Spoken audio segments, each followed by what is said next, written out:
So what's up guys, Kali Politika.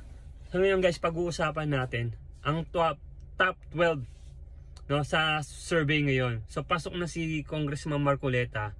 So kailangan nating i-push ang pangangampanya. Spread natin na si Congressman Marcoleta ay tatakbong senator.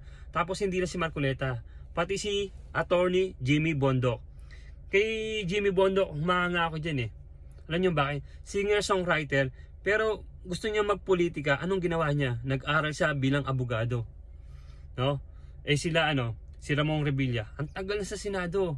Ba't hindi niya i-push na maging siya, abogado? 'Di ba? Kasi senador siya eh. Kailangan may alam talaga sa batas.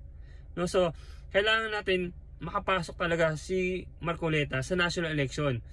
Marcoleta, Jimmy Bondoc. Tapos kung gusto niya pang palitan si Abalos, si Binay, tapos sino pa ba?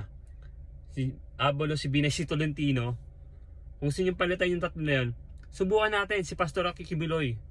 So kita niyo naman sa SMNI, tinitira niya mga MPA eh. Yung SMNI News, no, nagiging forum na yun eh, anti-MPA. Namumulat yung kaisipan ng tao na may mga MPA pa rin talaga. No? So kaya siguro ginigipit si Pastor Kibuloy, gawa niya. Pero itry na natin. Walang masamang itry. Nagtry nga tayo ng ng mga hindi abogado, ng mga artista. Why not? Si Pastor Kibuloy. Actually, dati gusto ko rin si Villanueva, yung tatay ni Senator Villanueva ngayon. Tumakbong presidente yun eh, natalo lang yun. Mag-try tayo ngayon. Kasi makikita niyo si Kibuloy eh. Makano talaga siya, makabayan. Maka-Diyos, makabayan. So, yung may mga issue kay Kibuloy, hindi natin alam kung totoo. Tanging korte lang magsasabi yun eh.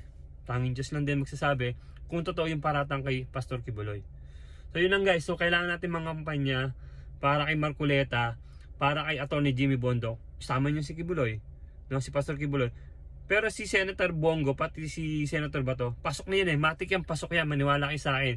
Tapos si Duterte, di ba tatakbong senador, si President Duterte, pasok na yan eh. Si Marcoleta pati si Jimmy Bondoc ang alanganin eh. So kailangan natin ipasok yung guys, no. So thank you guys. So like and share. Thank you.